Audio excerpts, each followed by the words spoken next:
Okay, အားလုံးပဲမင်္ဂလာညနေခင်းပါခင်ဗျာကျွန်တော်တို့ဒီနေ့ကျင်းပတဲ့မင်္ဂလာပွဲခမ်းနားဆိုလို့ရှိရင်တော့ဗောနော်မင်္ဂလာပြန်လည်သစ္စာပြုခြင်းခမ်းနား vow ceremony နဲ့မင်္ဂလာကမြညသာစားပွဲခမ်းနား wedding dinner ပွဲခမ်းနားတွေပဲဖြစ်ပါတယ်ခင်ဗျာကျွန်တော်ဒီနေ့ကျင်းပတာဆိုလို့ရှိရင်တော့ဒါဘန်ကောက်မြို့မှာရှိတယ်ဗောနော် Kim Tam Malai Hotel မှာကျင်းပပြုလုပ်တာပဲဖြစ်ပါတယ်ခင်ဗျာကျွန်တော်ဒီနေ့ပွဲခမ်းနားမှာဆိုလို့ရှိရင်တော့ဗောနော်ဒါ vow ceremony wedding dinner ပြင်ဗောနော်အခြားစိတ်ဝင်စားစရာကောင်းတဲ့အစီအစဉ်တွေများစွာနဲ့လည်းကျွန်တော်တို့အိတ်ခံတင်ဆက်ပေးသွားမှာဖြစ်ပါတယ်။ဒါကြောင့်မို့ဧည့်သည်တော်တွေအားလုံးပဲပေါ့နော်ကျွန်တော်တို့အစီအစဉ်တွေကိုကြည့်ရှုခန်းစားအားပေးကြပါအောင်ခင်ဗျာ။အားလုံးကျေးဇူးတင်ပါတယ်ခင်ဗျာ။ယခုချိန်ကနေစတင်ပြီးတော့ကောင်းသည်ဖြစ်စေ၊ဆိုးသည်ဖြစ်စေ၊ဆင်းရဲသည်ဖြစ်စေ၊ချမ်းသာသည်ဖြစ်စေ၊ကျမ်းမာသည်ဖြစ်စေ၊နာမကျမ်း၍ဖြစ်စေကာကွယ်ဆောက်ရှောက်သွားပြီမည်ဟုဂရိတ္တစာပြုပါဗလားခင်ဗျာ။ဂရိတ္တစာပြုပါ။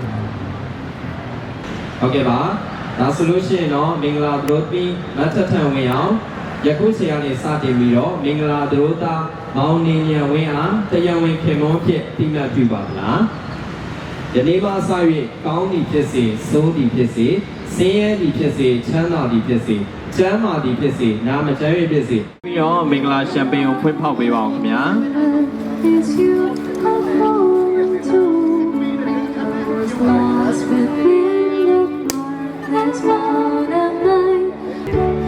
မင်္ဂလာမောင်နဲ့ဒူဆုံတွဲပြီးတော့မင်္ဂလာရှမ်ပိန်ကိုသွန်းလောင်းပေးချပါအောင်ခင်ဗျာ